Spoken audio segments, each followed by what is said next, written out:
ఏ యోగ్యత లేని నన్ను నీవు ప్రేమించినావు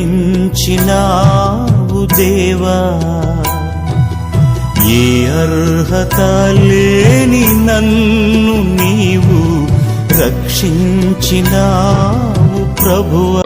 అందరం చేతులెత్తి యేసయ్యా నాతో మాట్లాడవా అని చెప్పి రాత్రి ఉన్నతమైనటువంటి మాట చేత దేవుడు మనతో మాట్లాడునట్లుగా అందరం యేసయ్యా, అందరం స్వరమెత్తుదాం. యేసయ్యా, కొంచెం దగ్గరగా యేసయ్యా నాతో మాట్లాడండి, నన్ను దర్శించండి, నీ వాక్యపు వెలుగులు నన్ను సరిచేయండి, నీ మాట చేత నన్ను బలపరచి ఇదిగో నీ దాసుని మరుగు చేసి నీ నోటి బోరగా వాడుకుని రాత్రి నాతో మాతో అందరితో మీరే మాట్లాడి మహిమ పొందమని యేసు నందు అడుగుచున్నాము తండ్రి.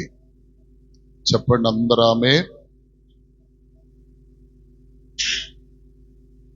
ఈనాటి ధ్యానము నిమిత్తమై ప్రియులారా, 2వ దినవృత్తాంతముల పుస్తకం, దినవృత్తాంతముల పుస్తకము 2వ దినవృత్తాంతముల పుస్తకము 31వ అధ్యాయము, దయచేసి 22వ చరణమును చదువుదాం.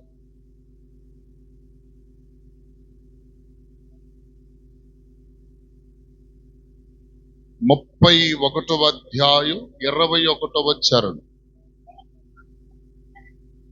తన దేవుని ఆశ్రయించుటకై దేవుని మందిర సేవ విషయమందేమి, ధర్మశాస్త్రపు విషయమందేమి, ధర్మమంతటి విషయమందేమి తాను ఆరంభించిన ప్రతి పని అతడు హృదయపూర్వకముగా జరిగించి వర్ధిల్లెను. స్తోత్రం చెప్తారు గట్టిగా. అలాగే మరొక్క వచనం 32, 30 వచనం కూడా చదవండి. ఈ హిజ్కియా గిహోను కాలువకు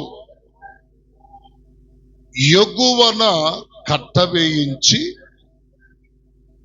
దావీదు యొక్క పట్టణపు పడమటి వైపునకు దానిని తెప్పించెను. హిజ్కియా తాను పూనుకొనిన సర్వ ప్రయత్నములయందు వృద్ధి పొందెను. స్తోత్రం చెప్తారు గట్టిగా. చెప్పండి హుషారుగా. నిద్రొస్తున్న వాళ్ళు చెప్పండి, లేదా హల్లెలూయా. మొకాల్లో కాంతి లేదు, మొకాల్లో కాంతి కనపడాలి. దేవునికి స్తోత్రం కలుగును గాక. సరే, గమనిద్దాం ప్రియులారా. ఇక్కడ 2 లేఖన భాగములను మనం చదువుకున్నాం. ఈ 2 లేఖన భాగములలో ఒక లేఖన భాగం ఏం చెప్తుందంటే, అతడు ఆరంభించిన ప్రతి పని కూడా ఎలా చేశాడంట? హృదయపూర్వకముగా జరిగించి వర్ధిల్లెను అన్నాడు. అంతే కదా. 2వ విషయములో 2వ వాక్యములు ఏమంటాడంటే, అతడు వృద్ధి పొందెను అని చూస్తాం. అంటే అతడు వర్ధిల్లాడు.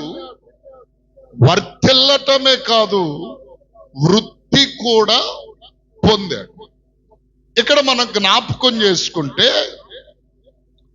ఇశ్రాయేలు అనగా ప్రియులారా, యూదా రాజ్యముగా విడిపోయిన తర్వాత, ఇశ్రాయేలు రాజ్యము యూదా రాజ్యముగా రెండుగా విడిపోయిన తర్వాత యూదా రాజ్యమును పాలన చేసిన రాజులైనటువంటి వ్యక్తులలో ఒక రాజు మనకు కనిపిస్తాడు. ఆ రాజు ఎవరు అంటే హిజ్కియా. హిజ్కియా యూదా రాజ్యమును పాలన చేసిన వ్యక్తులలో 13వ రాజుగా, అంటే ఎన్నో రాజుగా, 13వ రాజుగా దరిదాపుగా 29 సంవత్సరములు యూదా రాజ్యమును పాలన చేశాడట. స్తోత్రం చెప్పండి గట్టిగా.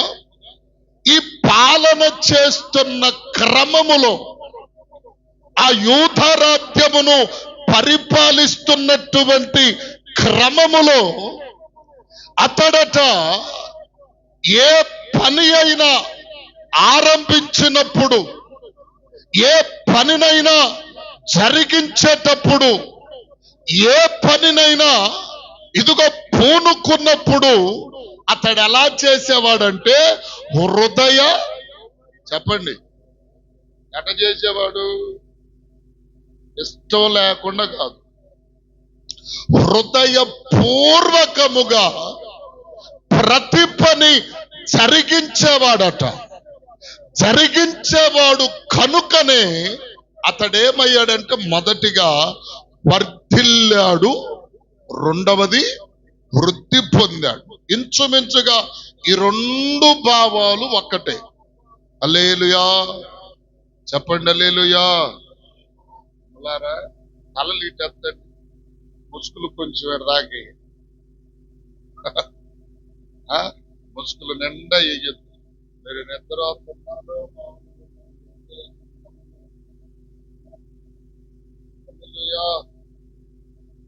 దేవునికి స్తోత్రం కలుగునుగాక. అందుకనే శ్రమ పడుట మనకి మంచిదని అన్నిటిని ఓర్చుకోవాలి. అన్నిటినీ చెప్పరే, అన్నిటిని ఓర్చుకోవాలి. ఏటేటిని? సుఖాన్ని, కష్టాన్ని, బాధను, సంతోషాన్ని అన్నిటినీ ఓర్చుకున్నప్పుడే దేవుని స్తోత్రం. మంచి డ్యాన్స్ ప్రోగ్రాం పెడితే నిద్ర కాదు.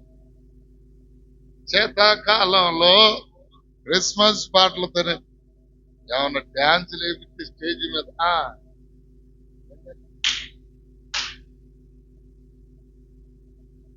నిద్ర బాబాకండి. దేవునికి స్తోత్రం చెప్పండి గట్టిగా. గమనించండి ప్రియులారా, అతడు ఏ పని చేశాడు అంటే చాలా జాగ్రత్తగా వినాలి. ఎంత సౌండ్ లో మీకు నిద్ర రాకూడదు. అసలు సౌండ్ చెవులు పగిలిపోయేటట్టుండే కదా. తలలెత్తండి, తలెత్తి నా వైపు చూడండి అని చెప్పారు. అమ్మా గమనించండి, అతడు ఏ పని హృదయపూర్వకముగా చేస్తున్నాడంటే అక్కడే మనకు చెప్పాడు. అతడు ఏమండి చూడండి, అతడు చేసిన పని ఏంటంటే తన దేవుని ఆశ్రయించుటకై దేవుని మందిర సేవ విషయములోను ధర్మ శాస్త్రపు ఆజ్ఞల విషయములోను ధర్మమంతటి విషయములో తాను ఏది చేసినా ఏటిలో చేశాడు? హృదయపూర్వకంగా తినే దాంట్లో కాదు, సంపాదన చేసుకునే దాంట్లో కాదు. అతడు ఏ విషయములోనంటే మందిర విషయములోను ధర్మశాస్త్రపు ఆజ్ఞల విషయములోను ధర్మమంతటి విషయములోను హృదయపూర్వకముగా జరిగించాడు. దేని విషయంలో చెప్పరేవండమ్మా? దేవుని మందిర సేవ విషయములో, ధర్మ శాస్త్రపు అనగా వాక్యపు ఆజ్ఞల విషయములో ఇతడు ఎలా చేసేవాడు? దేవుని ఆజ్ఞ జారీ అయింది అనుకోండి, మందిర సేవ విషయం ఉంది. సేవ అంటే ఏంటి? మందిర పరిచర్యను, మందిరములో జరిగే ఆయా క్రమాల విషయములో ఎలా ఉండేవాడట? హృదయపూర్వకం అంటే పూర్తి ఇష్టముతో, పరిపూర్ణమైన ఇష్టము కలిగిన వాడై, అంతేకాదు ధర్మశాస్త్రము అనగా వాక్యపు విషయములో ఎలా అంగీకరించేవాడంటే, దేవుని మాట ఒకటి మనకు వినబడితే ఆ మాటను ఎలా వినేవాడంట? హృదయపూర్వకంగా. దాన్ని పాటించటం కూడా చెప్పరే, హృదయపూర్వకంగా పాటించాం. ఒకవేళ ధర్మము చేసే విషయము ఏమైనా వస్తే ఆ ధర్మము విషయములో కూడా న్యాయము ఎప్పటికి తప్పకుండా హృదయపూర్వకముగా ధర్మము చేసేవాడు. దేవునికి స్తోత్రం చెప్పండి, గట్టిగా చెప్పండి హల్లెలూయా. ఇప్పుడు అందుకనే హిజ్కియా వర్ధిల్లాడు, వృద్ధి పొందాడు. హల్లెలూయా చెప్పండి సంతోషంగా హల్లెలూయా. ఇప్పుడు ఈ హిజ్కియా వృద్ధి పొందినట్లుగా, హిజ్కియా వర్ధిల్లినట్లుగా, ఇదిగో ప్రియులారా, ఈ రాబోతున్నటువంటి నూతనమైన సంవత్సరములో మనము కూడా వృద్ధి పొంది వర్ధిల్లాలి అంటే మనం కూడా ఏం చేయాలమ్మా?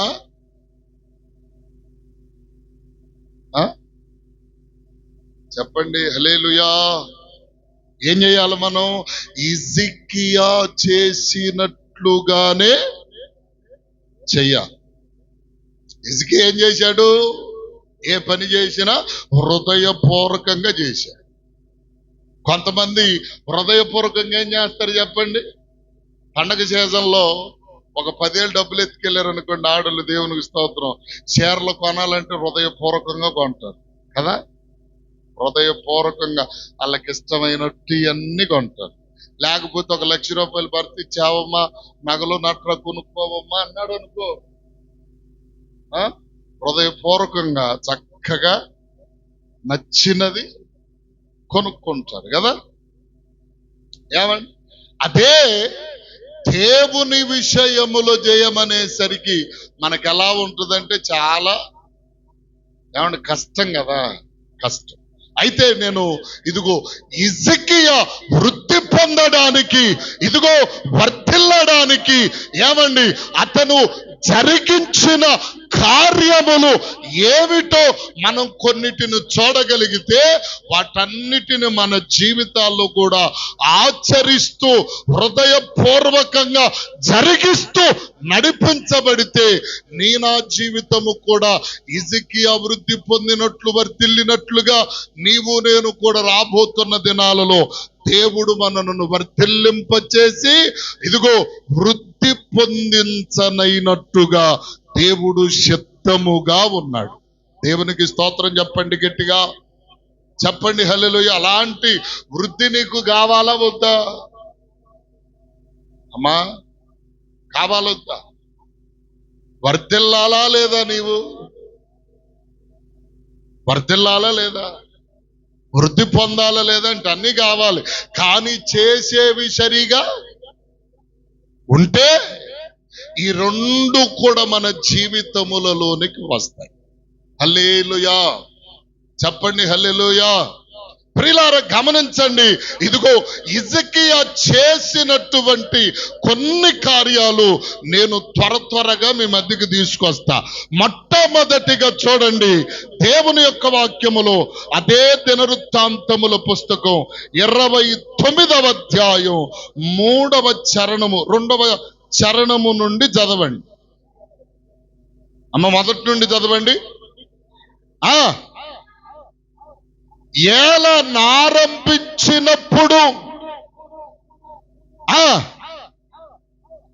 29 సంవత్సరములు యెరూషలేములో ఏలెను. అతని తల్లి జకర్యా కుమార్తె, ఆమె పేరు అబియా. అతడు తన పితరుడగు దావీదు చర్య అంతటి ప్రకారము యెహోవా దృష్టికి యథార్థముగా ప్రవర్తించెను. అతడు, ఈ మాట వినండి, అతడట తన యొక్క ఏలుబడి యందు మొదటి సంవత్సరములోనే మొదటి నెలను యెహోవా మందిరపు తలుపులను ఏమండి తెరచి వాటిని బాగు చేశాడు. స్తోత్రం చెప్తారు గట్టిగా, చెప్పండి గట్టిగా. ఇప్పుడు హిజ్కియా ఏలన ఆరంభించినప్పుడంట ఏమండి 25 ఏండ్ల వాడు. అయితే ఎన్ని సంవత్సరాలు ఏలాడు? ఏమండి 29 సంవత్సరాలు ఏలాడు. ఇతను గురించి చెప్తూ బయోడేటా చెప్తున్నాడు. ఇతడు జకర్యా కుమార్తెయగు ఏమండి అబియా కుమారు. బైబిల్లో ఇంచుమించుగా 31 మంది జకర్యాలు అనేటువంటి వారు ఉన్నారు. జకర్యా పేరు కలిగిన వారు 31 మంది. ఎంతమంది? జకర్యా అనే పేరు కలిగిన వాళ్ళే 31 మంది ఉన్నారు. ప్రియులారా గమనించండి, వారిలో జకర్యా అనేటువంటి అతని కుమార్తెయగు అబియా కుమారుడితడు. ఇతడు ఏలుబడి ఎప్పుడైతే ప్రారంభించాడో ఆ మొదటి సంవత్సరములో మొట్టమొదటి నెలలోనట ఏం చేశాడు అంటే అప్పటికి దేవుని మందిరపు తలుపులు మూసివేయబడ్డాయి. దేవుని మందిరపు తలుపులు పాడైపోయాయి. పాడైపోవటమే కాదు, అవి దేవుని మందిరమును మూసివేసి, చెప్పండి, దేవుని మందిరాన్ని ఏం చేశారు అంటే అక్కడ మీరు చూడండి, అతడు తన ఏలుబడి యందు మొదటి సంవత్సరమున మొదటి నెలలో యెహోవా మందిరపు తలుపులు తెరచి వాటిని బాగు చేశాడు. బాగు చేశాడంటే మీరు ఎక్కడే ఉన్నారా?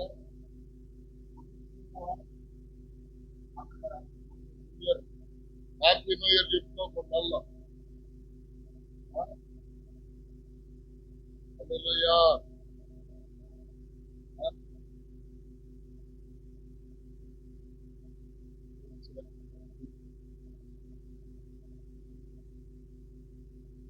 ఏమండి, మొదటి సంవత్సరంలో మొదటి నెలలో యెహోవా మందిరపు తలుపులట తెరచాడంట. అంటే అప్పటి వరకు ఏం చేయబడ్డాయి? మూయబడ్డాయి అనే. తెరవటం అంటే మూయబడి ఉన్న తలుపులను తెరిచిన వాటినే తెరుస్తారా? మూయబడి ఉన్న వాటిని తెరుస్తారా? సమాధానం చెప్పండి. మూయబడి ఉన్నాయి కదా, అది ఇప్పుడు రెడీ అయ్యారా? మూయబడి ఉన్న తలుపులను తెరచాడు. తెరచి వాటిని ఏం చేశాడట? బాగు చేశాడు. అంటే అవి పాడయ్యాయి. పాడైన పరిస్థితిలో ఉన్నవి కనుక వాటిని ఏం చేశాడు? మూయబడిన వాటిని తెరచి, ఇదిగో పాడైన ఆ తలుపులను బాగు చేశాడు. అంటే ఇప్పుడు దేవుని వాక్యం అంటున్నటువంటి మాట ఏంటంటే, ఇదిగో ప్రియులారా, మూయబడి పాడైపోయిన ఆ తలుపులను తెరచి బాగు చేశాడు హిజ్కియా. మొట్టమొదటిగా అతడు చేసిన పనేంటి? మూయబడిన తలుపులను తెరచి బాగు చేశాడు. దీని యొక్క భావము ఏమిటంటే, ప్రకటన గ్రంథంలో యేసుక్రీస్తు ప్రభుల వారు మాట్లాడుతేమంటాడు? 3వ అధ్యాయం 20వ వచనం చదవండి. చదవండి ప్రకటన గ్రంథం 3వ అధ్యాయం 20వ. ఇదిగో తలుపునొద్ద నిలుచుండి తట్టుచున్నాను, ఎవడైనను నా స్వరమును వినిన ఎడల నేను అతని యొద్దకు వచ్చి అతనితో నేనును నాతో అతడు భోజనము చేయను. అంటే అర్థం ఏంటి? ఇప్పుడు దేవుని ఆలయము అనగా మన హృదయమే దేవుని ఆలయం. మన హృదయమే దేవుని ఆలయం. ఈ ఆలయపు ద్వారములు ఏం చేయబడ్డాయంటే పాడైపోయాయి. ఇదిగో ప్రియులారా, తలుపులు వేయబడ్డాయి. వేయబడటమే కాక ఆ ద్వార బంధ్రములు ఏమయ్యాయి? పాడైపోయాయి. వేయబడ్డాయి, మూయబడ్డాయి, పాడైపోయాయి. ఇప్పుడు ఇవేం చేయబడాలి అంటే మొదటి నెలలో, మొదటి సంవత్సరములో, మొదటి నెలలో ఈ తలుపులు తెరవబడి బాగు చేయబడాలి. ఎందుకంటే అక్కడ ఏమంటున్నాడు వాక్యం? ప్రభు అంట తలుపునొద్ద నుండి తట్టుచున్నాడు. తట్టుచున్నప్పుడు ఎవడైతే ఆ పిలుపును వింటాడో, వినిన వెంటనే ఆ తలుపును తెరుస్తాడో, తెరిచిన వాడట ఆయనతో ప్రభువును, ప్రభుతో ఆయనను కలిసి భోజనం చేస్తాడు. దేవునికి స్తోత్రం చెప్పండి గట్టిగా. అంటే ప్రభు మన ద్వారబంధ్రముల యొద్దకు వచ్చి తడుతున్నాడు. తడుతుంటే ఏమేమైపోయినాయి? పాడైపోయినాయి. తలుపులు మోయబడిపోయినాయి. బంధకాలతో కట్టబడిపోయినాయి.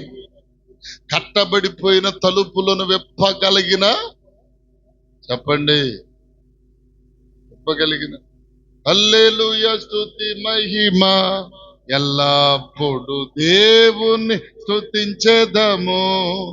హల్లెలూయా స్తుతి మహిమ ఎల్లప్పుడు దేవుని స్తుతించెదము. హల్లెలూయా హల్లెలూయా హల్లెలూయా.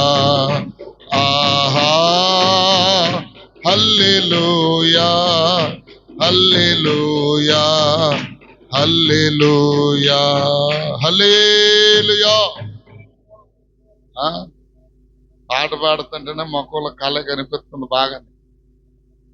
పాట ఆపితే దేవునికి స్తోత్రం, నిద్ర కళ కట్టొస్తుంది. దేవునికి స్తోత్రం కలుగునుగా. ఇప్పుడు ఆ తలుపునొద్ద దేవుడు నిలుచుండి పిలుస్తున్నాడు. పిలుస్తుంటే తలుపులేమైపోయాయి? బంధకములో బంధించబడిపోయాయి, మూయబడిపోయాయి. తెరుచుటకు అవకాశము లేకుండా పోతుంది. అంతేకాదు అవి వేసి వేసి పాడైపోయాయి.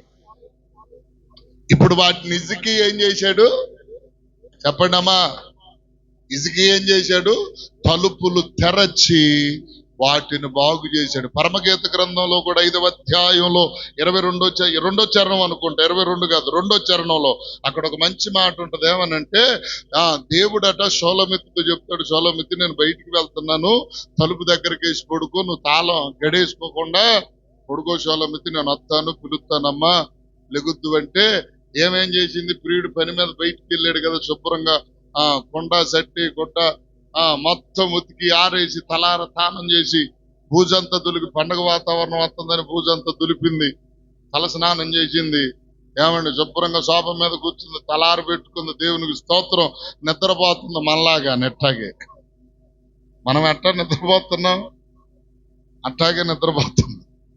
నిద్రపోతుండలే యేసు ప్రభు రానే వచ్చి అమ్మా షోలమితి అంటుంటే లేకపోట్లో ముందేం చేసింది? గడి ముందు తలుపు దగ్గరికి వేసి గడి కొంచెం పెట్టింది. ప్రియుడు వచ్చి నడుతున్నాడు, తలుపు మూయబడిపోయింది. మూయబడిపోతే పిలుస్తున్నాడు. ఇప్పుడు అది కూడా మంచు కాలం, ఇదే కాలం. మంచు భీకరంగా బయట మనకు ఎలా కురుస్తుందో అంతకంటే ఎక్కువ కురుస్తుందట.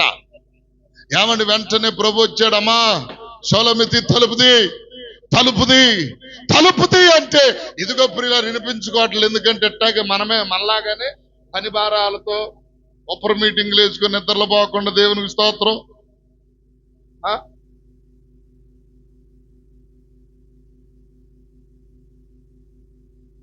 యేసునాయన హల్లెలూయా. నిద్రపోతా ఉంది. ఎంత లేపినా లెగవలేదు. అతడు నిలుచుని నిలుచుని నిలుచుని ఆ మంచట ఇదిగో ప్రియుని తల మీద పడి అంగీలంచు వరకు కారి ఆ నిలుచున్న స్థలమంతా దడిచిపోయిందంట. అంటే అంతసేపు కొట్టాడు తలుపు. ఏమండి తలుపు ఎంతసేపు కొట్టాడు? ఏమంటే తలుపు ఎందుకు మూయబడింది? పని భారముతో మూయబడిందా? నిద్ర భారముతో మూయబడిందా? శ్రమ భారముతో మూయబడిపోయిందా? ఇదిగో ప్రియులారా ఎందుకు చేతను మూయబడిపోయిందో అది నీకే తెలియాలా. దేవుడు వస్తాడు, కొడతాడు, తలుపు తడతాడు, లేపబడి వెంటనే తలుపులు తెరవాలి అనే ఆలోచననే మరిచిపోయావు. నువ్వే భారంతో ఉన్నా సరే ప్రియుడు వచ్చినప్పుడు చెప్పరే. సపోజ్ ఒక మాట చెప్తా, నెలలు ఎట్టాగే పెళ్లి చేసుకున్న వాళ్ళు ఉన్నారు అనుకోండి. పెళ్లి చేసుకున్న వాళ్ళు ఉన్నాడు, పెళ్లి చేసుకున్న భర్త ఏమో పనికి వెళ్ళాడు, బాగా పొద్దుగూకింది. ఈ మధ్య ఫోన్లు ఉండే కదా, ఏమండి ఎప్పుడు కొత్తావంటే కత్తి లేట్ అయిద్దమ్మా తిని పడుకో అన్నాడంట. శుభ్రంగా ఏకల కానం ఎక్కింది, అది కూడా చికెను మటన్ ఏదో దొరికింది. గొంతులేలు విడి తిందేదాకా తింద దేవునికి స్తోత్రం. తిన్న తర్వాత ఏమండి మెలకు కొండాలకి ఈయన వస్తాడు, తలుపు కొడతాడు అని చెప్పి మెలకు కొండాలి లేదా? ఏమండి ఇప్పుడు నిద్ర కొంతమందికి ఎలా వస్తుందో తెలుసా? ఫోన్ చేసినా ఫోన్ ఎత్తరు. ఎన్నిసార్లు అన్నా చెప్పి ఫోన్ ఎత్తరు. వాళ్ళ నిద్ర మాయిదారి నిద్ర. ఏమండి అంత నిద్ర దేవునికి స్తోత్రం. ఫోన్ రింగ్ ఎన్ని అన్నామని, ఎన్ని రింగులు అన్నామని. సరే అది బాని తలుపులు కొట్టినా సరే అన్నా సరే ఎవరు కూడా తలుపులు కొడతారు. ఏమండి సరే వెంటనే వీడు కేకేసి ఆకలేమో ఒక పక్క ఆకలేస్తుంది, ఈ అమ్మాయి ఏమో లెగవటల్లా. ఇప్పుడు వీడేం చెయ్యాలా? విషయం తలుపు పగలగొట్టి పగలగొట్టాల. ఏమండి దేవునికి స్తోత్రం కలుగునుగాక. సొలొమోను పని అదే. ప్రియుడు నిలుచొని తలుపు తెరిచే అవకాశము లేదని వెనుతిరిగి వెళ్ళిపోయాడంట. వెళ్ళిపోయిన తర్వాత మెలకు వచ్చింది. బయటకు వచ్చి చూస్తే ఆయన పాదముల యొక్క ముద్రలు కనబడుతున్నాయి. అయ్యో ప్రియుడు వచ్చాడే. ఇదిగో ప్రియుడు ఎంతసేపు నిలబడ్డాడో అతని అంగీల మీద నుండి మంచు నీళ్లు కార్చబడ్డాయి. పాదముల యొక్క ముద్ర కనబడుతుంది. ఎన్నిసార్లు తలుపు కొట్టాడో, ఇదిగో నేను లేవలేకపోయానే అని చెప్పి మరలా వెనకాల పరిగెత్తికెళ్ళి ఎంత వెతికిన ప్రియుడు కనబడ లేదట. దేవునికి స్తోత్రం చెప్పండి గట్టిగా. ఈరోజు దేవుడు మాట్లాడుతున్న మాట ఏమిటో తెలుసా? ఈ పాతదైన సంవత్సరములో నీ తలుపులు మూయబడితే, నీ తలుపులు ఇదిగో పాడైపోతే ఆ తలుపులు తెరవబడాలి. రాత్రి యేసు నామములో తెరవబడిన తలుపులు బాగు చేసి క్రీస్తుని సాధనముగా నీ హృది గుడిలోనికి పిలుచుకోవాలి, ఆహ్వానించుకోవాలి. స్తోత్రం చెప్పు గట్టిగా. ఏమంటే పిలుచుకోలేకపోతే, బాగు చేసుకోలేకపోతే ఇక దానిని బాగు చేయగలిగిన వాడు లేడండి. ఎప్పుడు మూయబడే ఉన్నాయి అనుకో, అవి ఎప్పుడు పాడైపోయే ఉన్నాయి అనుకో, ఏదో ఒక రోజు ప్రభు రానే వస్తాడు. ప్రభు వచ్చినప్పుడు ఎంత చూసినా అవి బాగుపడలేదు, తెరవబడలేదు.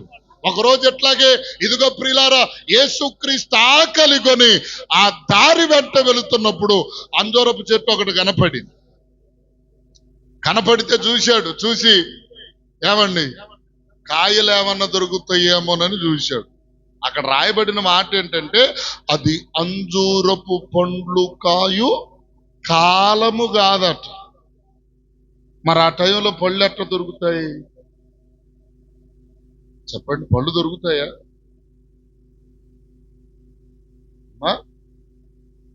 పళ్ళు దొరుకుతాయా? మామిడికాయలు ఎప్పుడు దొరుకుతాయి? ఎండాకాలంలో. మరి చలికాలంలో ఎదిగితే చేతాపాలపకాయలు ఎప్పుడు దొరుకుతాయి?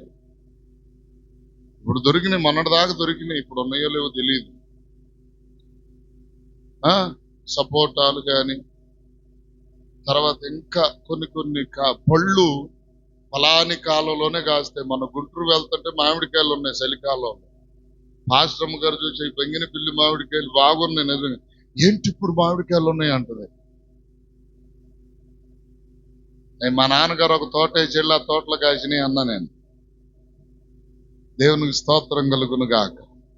నిజమే. వెళుతున్నప్పుడు ఎస్టీ మేరీస్ అని ఏదో ఒక కాలేజీ ఉంది బుడంపాడు కాడ.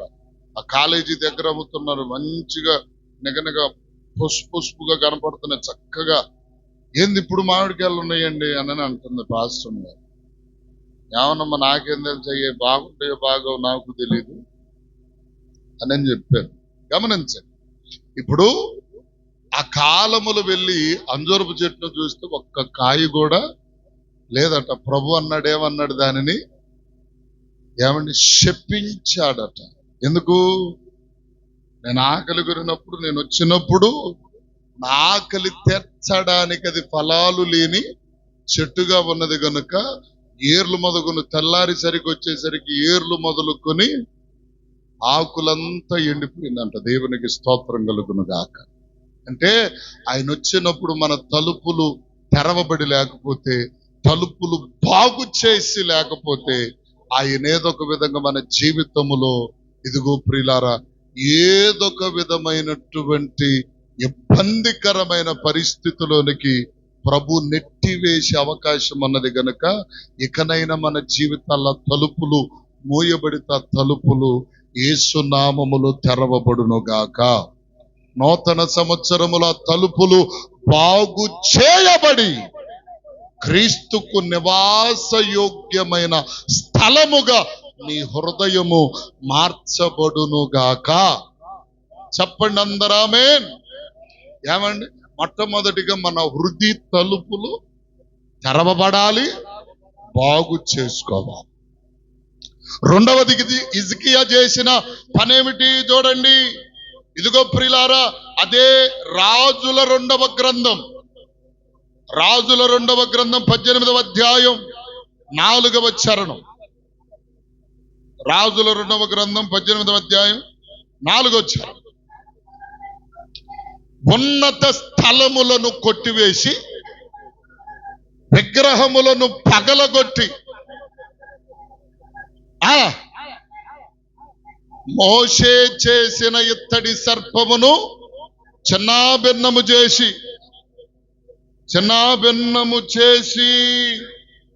దానికి ఇశ్రాయేలు నెహుష్టానను పేరు పెట్టి దానికి ధూపము వేయుచు వచ్చియుండిరి. దేవునికి స్తోత్రం చెప్పండి గట్టిగా. మొదటి సంవత్సరములోనే మొదటి నెలలో మొట్టమొదటిగా ద్వారబంధ్రములను తెరచాడు, వాటిని బాగు చేశాడు. రెండవదికి ఏం చేశాడు తెలుసా?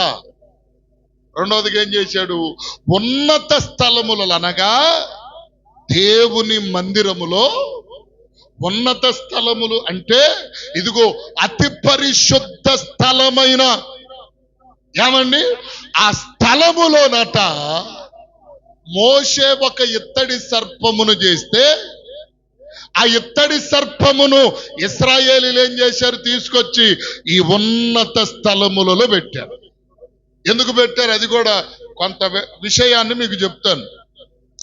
ఇశ్రాయేలులను అరణ్యములో నడిపిస్తూ ఉన్నప్పుడు ఇశ్రాయేలీలు అరణ్యములో గుండా వెళుతున్నప్పుడు వారిని తాపకరములైన పురుగులు కొడుతున్నాయి. ఈ వాక్యం సంఖ్యాకాండములో మీరు చూడొచ్చు 21:4-5 కనపడుతుంది. తర్వాత చదువుకోండి, నేను త్వరగా చెప్తున్నాను, గమనించండి. తాపకరములైన పురుగులు అంటే విషపూరితమైన పాములు వారిని కొడతా ఉన్నాయి, కరుస్తున్నాయి. కరిచినప్పుడు వారికి ఏమవుతుందో మరణం సంభవిస్తుంది. మరణం సంభవిస్తున్నప్పుడు ఇశ్రాయేలీలందరూ పోగుబడి, మోషే మమ్మల్ని చంపటానికి తీసుకొచ్చావా ఈ అరణ్య ప్రయాణాలని అతని మీద ఎదురు తిరిగి మోషే మీద ఇబ్బందికరంగా ప్రవర్తించినప్పుడు మోషే ఏం చేశాడంటే ప్రార్థన చేశాడు. ప్రభా ఏం చేయమంటావయ్యా, ఏంటయ్యా అంటే వారిని కుడుతున్న ఆ పాములు ఎలా ఉన్నాయో ఒకసారి చూడు మోషే అన్నాడు. మోషే సరే చూసి ఆ పాములు ఏ రూపములు ఉన్నాయో ఆ రూపములో స్త్రీల దగ్గర ఉన్న కొంత ఇత్తడిని తీసుకొని, వారి దగ్గర ఉన్న కొంత ఇత్తడిని తీసుకొని ఆ ఇత్తడిని కరగవేసి ఒక పామును తయారు చేయి, ఒక సర్పాన్ని తయారు చేయి. ఆ సర్పాన్ని తయారు చేసి ఇదిగో ఇశ్రాయేలులైన వారు ఎక్కడైతే ఇదిగో నివాసం చేయటానికి పూనుకుంటారో అక్కడ ఒక స్తంభమును నిలిపి ఆ స్తంభం మీద ఈ పామును పెట్టయ్యా, ఈ సర్పాన్ని పెట్టయ్యా. పెడితే ఇప్పుడు ఇశ్రాయేలీలో ఎవరికైనా పాము గరిచినా ఇంకా విషపూరితమైన పురుగులు గుట్టినా వాడు చనిపోబోయే లోపు తీసుకొచ్చి ఆ స్తంభము దగ్గర వాడిని పనుకొండబెడితే వాడు చనిపోబోయే లోపు కనురెప్పెత్తి ఆ ఇత్తడి సర్పమును చూస్తే అతడు చావక బ్రతుకునని దేవుడు చెప్పాడు. దేవునికి స్తోత్రం చెప్పండి గట్టిగా. చెబితే ఆ పరిస్థితిని బట్టి మోషే ఆ ఇత్తడి సర్పాన్ని చేశాడు. ఇప్పుడు మన తరం అయిపోయింది. మన పిల్లలకి ఏమని చెప్తున్నాం, అరే అబ్బాయి ఇదిగో ఆ పాము చూసావా, ఆ పాము ఎంత మహిమ కలిగిందో తెలుసా, మమ్మల్ని తేళ్లు గుట్టినా పాములు గరిచినా విషపూరితమైన ఏది గుట్టినా చచ్చిపోయేలోపు కన్నెత్తి ఆ సర్పం వెంక చూస్తే వెంటనే బతికేసావు అంటే, అమ్మో అంత మహిమ గలదా అంటే, అవునరా అబ్బాయి అంత మహిమ కలిగింది అని చెప్పాం. ఎవరికి? పిల్లలకి. అది అసలు ఎవరు చేయించారు? వాక్యవంతన్నారు చెప్పింది. మోషే దేవునికి ప్రార్థన చేస్తే దేవుడు చెప్పిన ప్రకారం దేవుడు ఆ మాటను బట్టి ఆ సర్పాన్ని చేశాడు మోషే. ఇప్పుడు కాపాడుతుంది ఎవరు? సర్పమా దేవుడా? చెప్పండి అమ్మా, దేవుడే కదా. ఇప్పుడు వీళ్ళు ఏం చెప్తున్నారు, ఒరే అబ్బాయిలు, ఒరే పిల్లలు, ఆ సర్పము చాలా మహిమ కలిగింది, సర్పము చాలా పవర్ఫుల్. ఇదిగో చచ్చిపోయే ముందు ఎవడైనా దాని వెంక కన్నెత్తి చూస్తే ఆ చచ్చిపోయే ప్రతివాడు బ్రతికారా, అంతటి శక్తివంతమైనది ఆ పామని పితరులైన వారు తమ పిల్లలకు చెబితే వారి పిల్లలు వాళ్ళ పిల్లలకి చెప్పారు. ఇది రాను ఏమైపోయింది, అసలైన దేవుణ్ణి పక్కన పెట్టి తీసుకొని వచ్చి ఎక్కడ పెట్టారు? దాన్ని అతి పరిశుద్ధ స్థలములో పెట్టారు. ఎందుకు? ఇదే దేవుడు, ఇది మహిమ కలిగిన సర్పం, దీనిని చూచినోళ్ళు బాగుపడ్డారు, దీన్ని చూచినోళ్ళు బ్రతికారు. కాబట్టి ఇది బయట ఉండకూడదు. ఎక్కడుండాలి?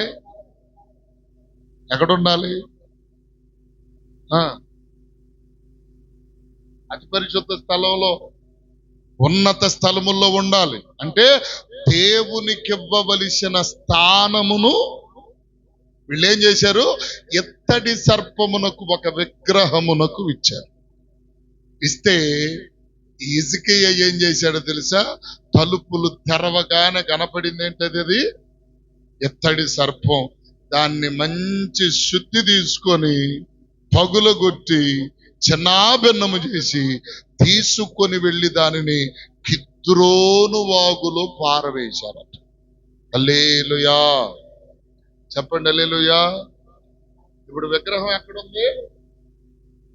ఉన్నత స్థలములలో. ఉన్నత స్థలము అనగా దేవుడు ఉండవలసిన స్థానములో. ఇప్పుడు ఆలయం అనగా మనమే గనుక మన హృదయం అనేటువంటి గుడి గదిలో ప్రియులారా ఉన్నత స్థలములు ఎవరుండాలి? మన దేవుడు ఉండాలి, మన రక్షకుడు ఉండాలి, మన ప్రభువు ఉండాలి. ఈ సంవత్సరం అంతా మనలను కాచిన ఆ జగత్ రక్షకుడు ఉండాలి. కానీ మనం ఏం చేస్తాం? అయ్యో డబ్బు లేకపోతే నా పని అంతేనయ్యా. ఏంటది అది? డబ్బు లేకపోతేనయ్యా చచ్చిపోయేదాన్నయ్యా. లేకపోతే ఏ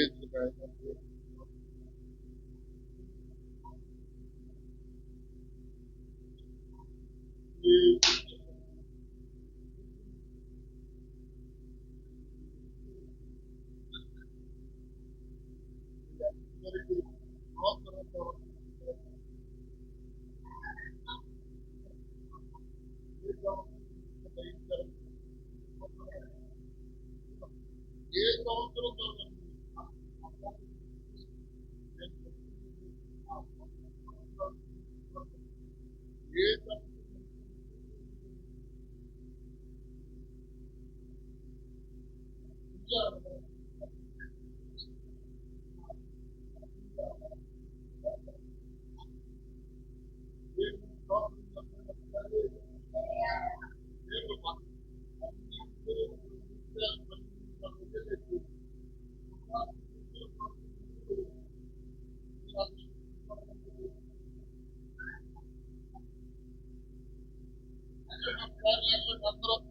లెగగలిగిన వాళ్ళు ఒకసారి లెగబండి అమ్మ.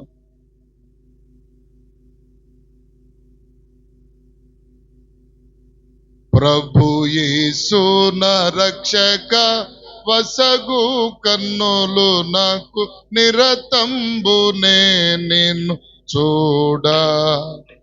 ప్రభు యేసు నా రక్షక వసగు కన్నులు నాకు నిరతంబునే నిన్ను చూడా. అల్పయు నీవేవో మేఘయు నీవే. అల్పయు నీవేవో మేఘయు నీవే. యేసు నా రక్షక వసగు కన్నులు నాకు నిరతంబునే నిన్ను చూడా. హల్లెలూయా. కూర్చోండి. ఒకళ్ళు నీళ్ళు తీసుకుని నిలబడండి. నిద్రపోయే మొఖాన ఓర కట్టుకుంటాయి. దేవుని స్తోత్రం చెప్పండి గట్టిగా. ఇప్పుడు గమనించండి ప్రియులారా, దేవుడు నీ జీవితంలో అద్భుతాలు చేస్తా ఉంటే దేవుణ్ణి ఉంచవలసిన ఆ స్థానమును ఎవరికిస్తున్నా? ఎవరికిస్తున్నా? డబ్బు లేకపోతే చచ్చిపోయేదాన్ని అయ్యా. మా అమ్మాయి లేకపోతే చూడకపోతే చెప్పు చచ్చిపోయేదాన్ని. అంటే దేవుడు కృప చూపకపోతే, దేవుడు ఆయుష్ ఇవ్వకపోతే, దేవుడు కృప చూపకపోతే నీ జీవితం ఏమైపోయేది అని ఆలోచించటం మానేసి నువ్వేం చేస్తున్నా? డబ్బు లేకపోతేనో, ఆ డాక్టర్ చూడకపోతేనో, వాళ్ళు సమయానికి దేవుళ్లాగా వచ్చి రక్షించకపోతేనో. అంటే దేవునికి ఇవ్వవలసిన ఆ స్థానమును ఎవరికి ఇస్తున్నావు? వేరొక వాటికి ఇస్తున్నావు. అంటే ఇదిగో దేవుడు తప్ప ఏదైనా నీ హృదయములోనికి, ఇదిగో దేవుని స్థానములోనికి వచ్చిందంటే అది విగ్రహముతో సమానం. దేవుడు కాకుండా ఇంకేదైనా ఉంటే చెప్పరే, అది విగ్రహమే. నీ హృదయములో డబ్బుకు ప్రాధాన్యత ఇచ్చావా? నీ హృదయములో పనికి ప్రాధాన్యత ఇచ్చావా?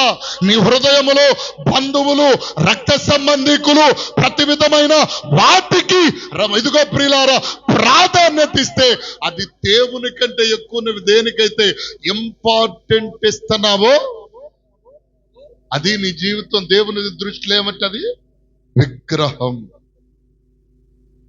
విగ్రహం. అందుకనే ఈ విగ్రహాలను ఏం చేయాలి? మనం పగలగొట్టాలి, తీసివేయాలి. కిద్రోను వాగులో హిజ్కియా పడవేసినట్లుగా. చెప్పండి, పడేస్తున్నావా? వాళ్ళ పని ఉంది అన్నయ్య, ఆదివారం నీకేమిలే అన్నయ్య. నీ పని 4 రోజులు చలి జ్వరం తగిలితే పని లేదు, గిలి లేదు కదా, అంతేనా కాదు? నిలబడి నిలబడి కాళ్ళు వచ్చాను, దేవుని స్తోత్రం. అవునా కాదు? ఏమండి, ఇప్పుడు మొత్తాగా బండి తోలుతున్నాయి, ఈ చేతులు జాళ్ళు వస్తున్నాయి. డాక్టర్ గారి దగ్గరికి వెళ్తే బండి బాగా తోలుతావు పాస్టర్ గారు. అబ్బో మామూలుగా తోలనండి అన్న. నువ్వు తొందరగా ఆపైపోతే నీ గూళ్ళు పెడిపోతాయి అని.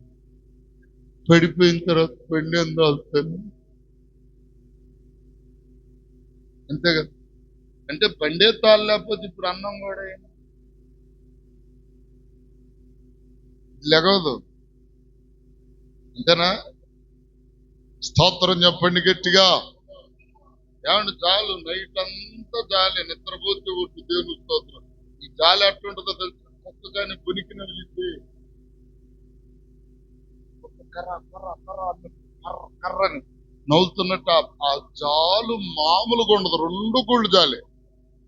బండి అందులో నవ్వు ఎక్కడికి పడితే అక్కడికి టెంటెడ్ రా వేసి రక్తవే చెయ్యం.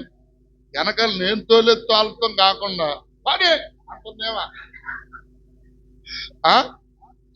అది తాతయ్య అంటున్నా పెద్దాక. ఒక బాబు అనుకున్నా నేను. నిజమండి, వస్తుంది కాదు, నిజం. గమనించండి ప్రియులారా. అంటే దేవుడు మనకు ఆరోగ్యం ఇస్తుంటే, ఆయుష్ ఇస్తుంటే, కృపనిస్తుంటే ఆయన కృప వలన బ్రతుకుతున్నాం. ఆయనని ప్రాధాన్య స్థలములో ఉంచవలసిన మనం ఏం చేస్తున్నాం? ఏమండి, సమయానికి నా బిడ్డ చూడకపోతే అప్పుడప్పుడే వచ్చేసి కళ్ళబెట్టే నీళ్లు మనకి కదా. గమనించండి, దేవుడు కనికరించకపోతే మన జీవితాలు ఏమైపోతాయి ఒకసారి అర్థం చేసుకొని, ప్రభువా నా జీవితములు ఎంతటి బాధ్యత ఇచ్చినందుకు నీకు స్తోత్రమయ్యా అని చెప్పి ప్రాధాన్యత దేవునికి ఇవ్వగలిగితే, ఇదిగో ఆ ఉన్నత స్థలములో దేవుని నిలబెడితే అది ఆశీర్వాదకరం. దేవునికి స్తోత్రం చెప్పండి గట్టిగా. తలుపులు తెరచాడు హిజ్కియా, బాగు చేశాడు. రెండవదిగా ఉన్నత స్థలములలో విగ్రహాలన్నిటిని పగులగొట్టి, ఏమండి చూడండి, విగ్రహములను అసలు తీసివేసి దాన్ని ఏం చేశాడంటే పరిశుద్ధపరచాడట. హల్లెలూయా. అంటే క్లీన్ గా శుభ్రం చేసేసాడు. ఏ చెత్త, ఏ చెదారం ఏది లేకుండా. హిజ్కియాతో కూడా యెషయా అంటాడు, అయ్యా ఇదిగో నీ ఇల్లు చక్క పెట్టుకో, చిందరవందరగా ఉంది, పాడైపోయింది, బాగుపడలేదు, ఇదిగో ఎంత చండాలంగా ఉంది, కాబట్టి హిజ్కియా నీ ఇల్లు చక్క పెట్టుకయ్యా అన్నాడు. అట్లాగే దేవుని వాక్యం అంటుంది, ఇదిగో హిజ్కియా అంట విగ్రహములను పగలగొట్టాడు, ఆ మొక్కలను నేరాడు, తీసుకుని వెళ్ళి మొత్తం కిద్రోను వాగులో పడేసేసి ఆ చర్చి, ఆ మందిరమునంతటిని ఊడ్చుకొని వచ్చి శుభ్రం చేశాడు. ఏమని శుభ్రం చేశాడు. అందుకని ఇతడు దేవుని మందిర సేవ విషయములో అన్ని ఎలా జరిగించాడట? హృదయపూర్వకముగా. హల్లెలూయా చెప్పండి, హల్లెలూయా. ఇప్పుడు మనం కూడా ఏం చేయాలా? తలుపులు తెరవటం, అయ్యా నా హృదయ గదిలో నీకు తప్ప ఇంకొకరికి స్థానం లేదయ్యా, నువ్వు రాకముందే నేను తలుపు తెస్తానయ్యా అని చెప్పి తలుపులు తెరవాలి. వాటిని పాడై ఉంటే బాగు చెయ్యాలి. రెండవదిగా దేవుని కంటే ఎక్కువైనటువంటి స్థానము దేనికన్నా ఇస్తున్నామేమో ఆలోచన చేసి ఆ విగ్రహ సంబంధమైన ప్రతి దానిని చెప్పరే ప్రక్కన పెట్టేసేసి దేవునికి ప్రథమ స్థానం ఇవ్వగలిగితే ఇజికియా వర్ధిల్లినట్లు, ఇజికియా వృద్ధి పొందినట్లుగా నీవు నేను కూడా వృద్ధి పొందగలుగుతాము. దేవునికి స్తోత్రం చెప్పండి, గట్టిగా చెప్పండి హల్లెలూయా. ఏమండి రెండవదిగా ఇంకా సంఖ్యాకాండం యోహాను సువార్త 3:14 కూడా ఈ మాట ఉంది, కానీ చదవద్దు. తర్వాత మూడవ మాటకి ఏమిటంటే, మూడవదిగా హిజ్కియా చేసిన మూడవ పని ఇంకొక మాట చదవండి ప్రియులారా. మనం కరెక్ట్ గా 12 గంటలకల్లా ముగించుకొని న్యూ ఇయర్ మొదటి దినానికి సిద్ధపడే వారికి ఉన్నాం. దేవునికి స్తోత్రం. దినవృత్తాంతాలు 30వ అధ్యాయం, 2 దినవృత్తాంతాలు 30వ అధ్యాయం 22వ చరణం చదవండి. 30:22. యెహోవా సేవయందు మంచి నేర్పరులైన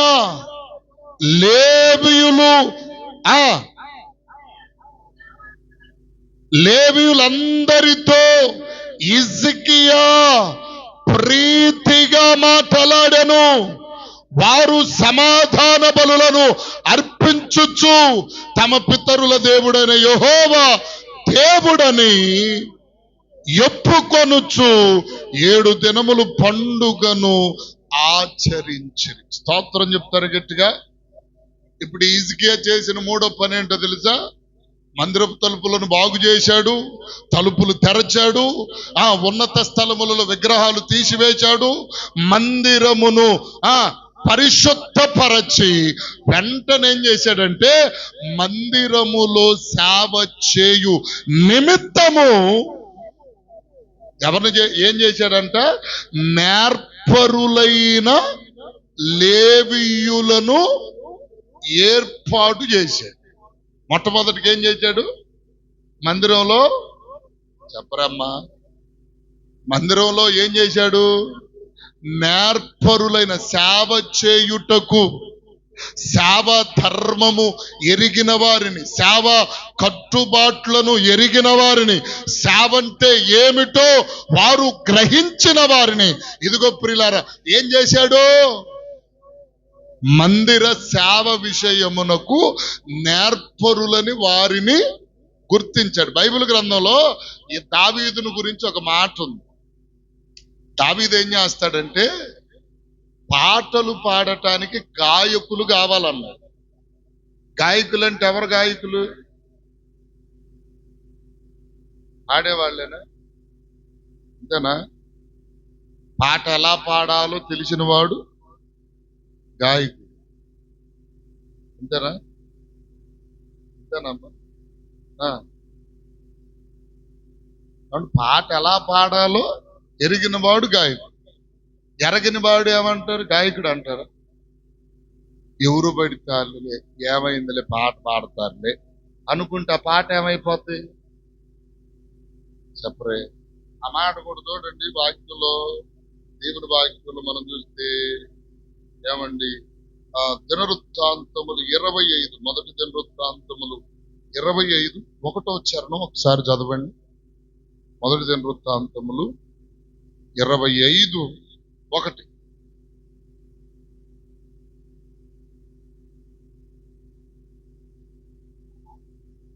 మరియు దావీదు సైన్యాధిపతులను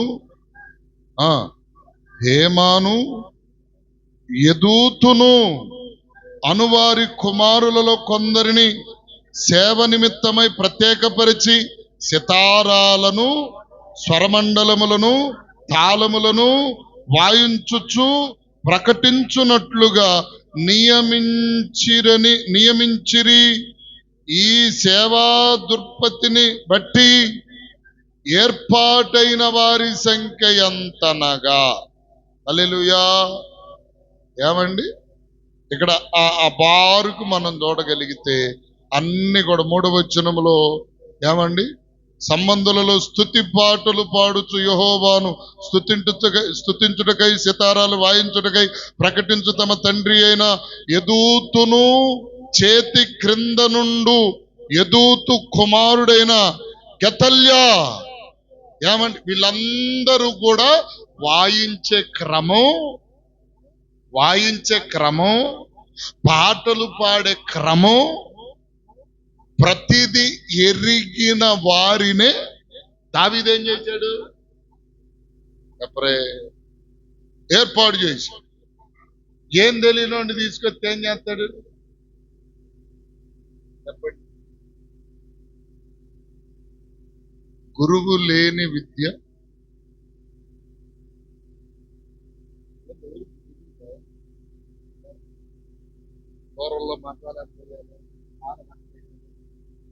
గురువు లేని విద్య గుడ్డిది అంటారు. గురువు లేని విద్య చెప్పరే అంటే ముందు పాటలు పాడటానికి ముందేం కావాలి, నేర్చుకోవాలి. ఇప్పుడు మనకి సేవా దృక్పథం తెలియాలంటే ఏం చేయాలి, నేర్చుకోవాలి. దాని అంతటి శిక్షణ పొందాలి. అయితే ఇప్పుడు హిజ్కియా కూడా ఏం చేశాడు, సేవ చేయుటకు చేతకాని వారినో తెలియని వారినో, ఇదిగో ప్రియులారా ఏమి అర్థం కాని వారినో ఏర్పాటు చేయక సేవ ధర్మము ఎరిగిన నేర్పరులైన వారిని పరిచర్య చేయుటకు నియమించాడట. స్తోత్రం చెప్పు గట్టిగా. వాళ్ళు ఏం చెప్తారు, బలులేలాగు చేయాలో, బలులు ఎలా గర్పించాలో, స్తుతులు ఎలా గర్పించాలో, ఎవరు ఏ కార్యమును చేయాలో చెప్పగలిగిన పరిస్థితి వారికి తెలుసు. లేకపోతే ఏమండి, లేకపోతే ఏంటి, లేకపోతే ఏమవుతుందంటే ఇబ్బంది కలిగే పరిస్థితి. ఇప్పుడు ఒక బండిని తోలాలంటే దానికి ట్రైనింగ్ లేకపోతే శిక్షణ అవసరం. లేకపోతే ఆ బండి తోలేటప్పుడు ఏమి తెలియకపోతే ఏమవుతుంది, పడటం జరుగుతుంది, ఇబ్బంది ఏదైనా జరిగే అవకాశాలు ఉంటాయి. అందుకనే ఇదిగో ఈ సేవ విషయములోనట మంచి నేర్పరులైన వారిని గుర్తించాడు. అందుకనే పౌలు గారు కూడా కొరింథీ పత్రికలు అంటాడు, కొరింథీ పత్రిక 1 కొరింథీ 3వ అధ్యాయం 10వ వచనములు అంటాడు, నేను నేర్పరి అయిన శిల్పకారుని వలె పునాది వేశాను. పునాది ఎలా వేశాడంట చెప్పరే, ఎట్లా వేశాడు? పువ్వా కూర ఉండాలంటే ఏం కావాలి, రుచిగా ఉండాలంటే ఏం కావాలమ్మా, నేర్పరితనం కావాలి.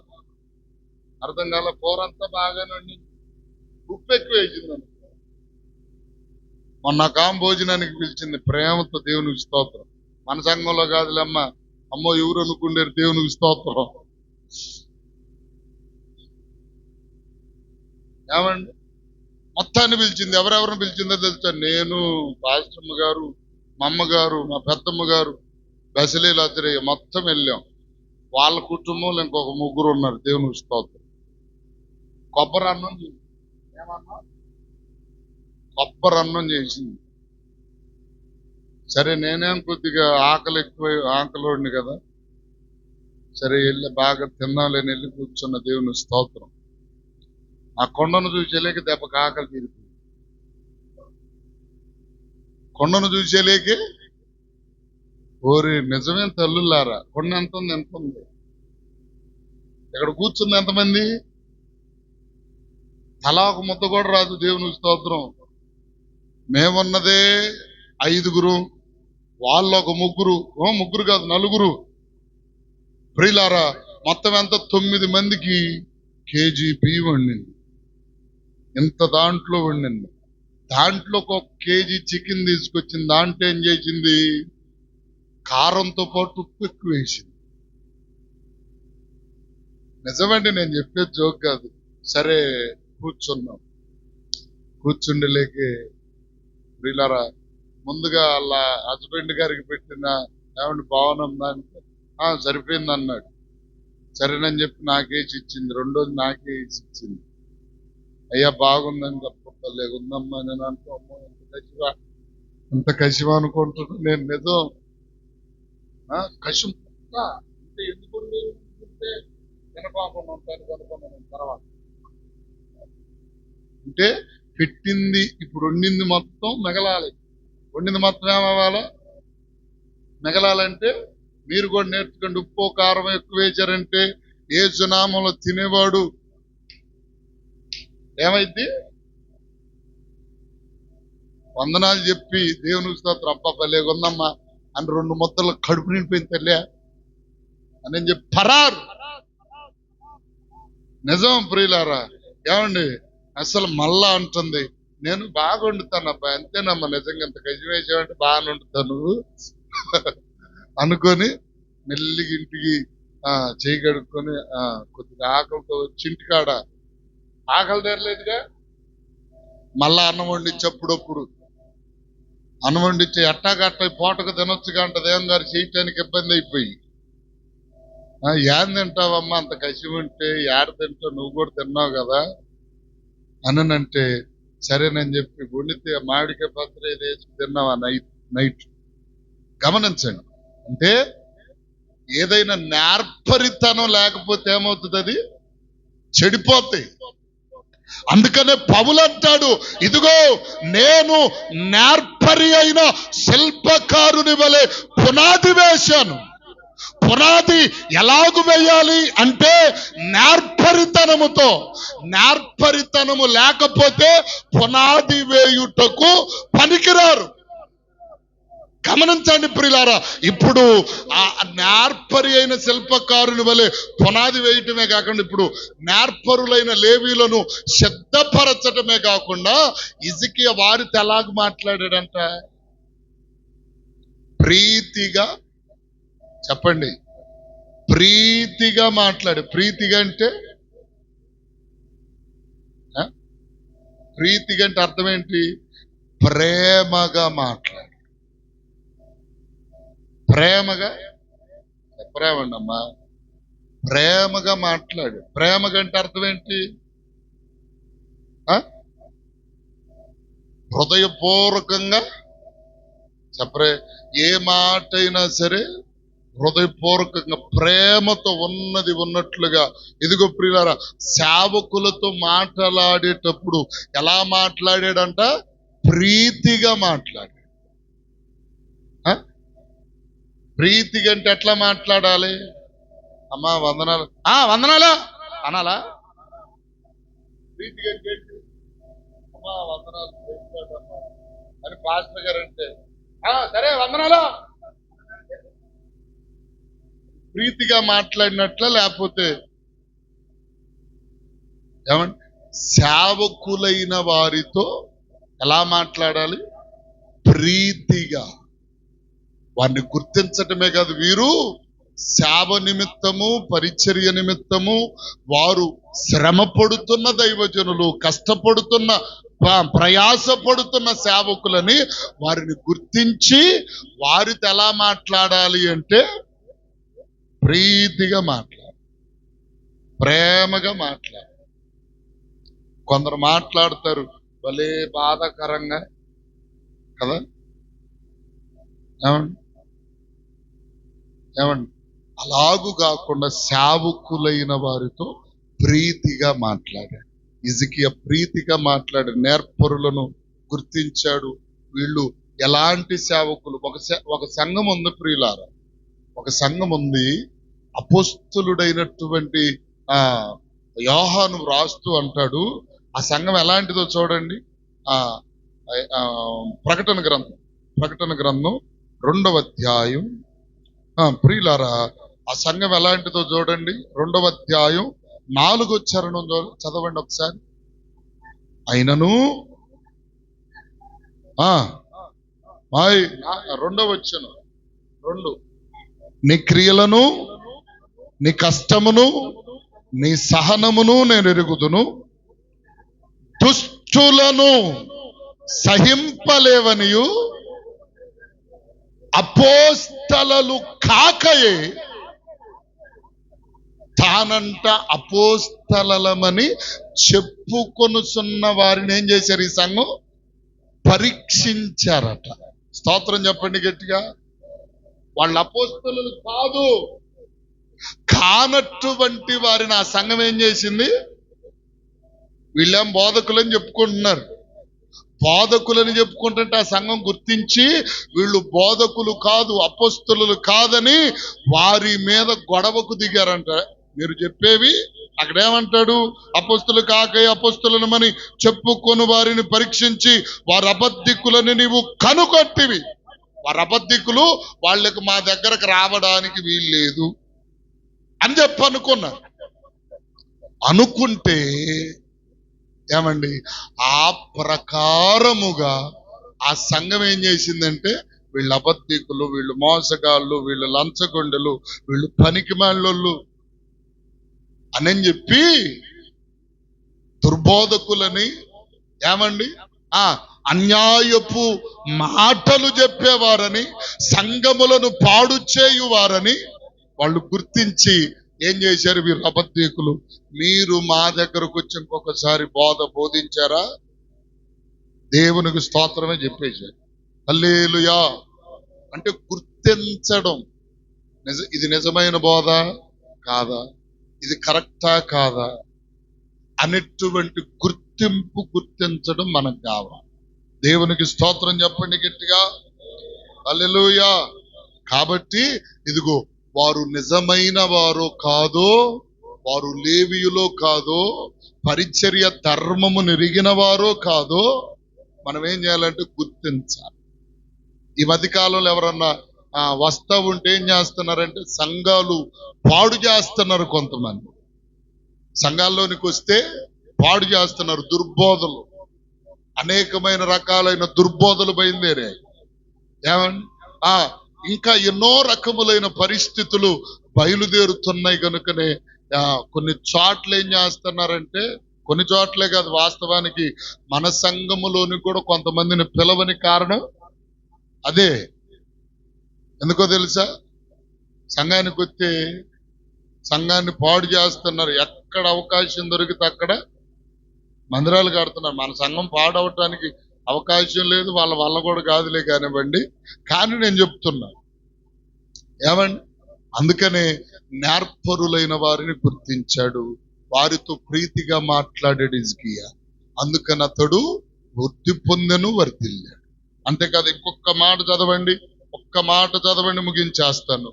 ఒక్క మాట చదవండి, తర్వాత వచ్చే సంవత్సరం చదువుతా.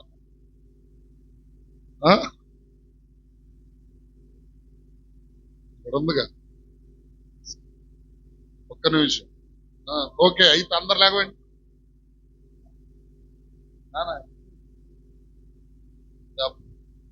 లేకపోండి, అక్కడ చూస్తున్నాను. ఒక్క నిమిషం ఉందా?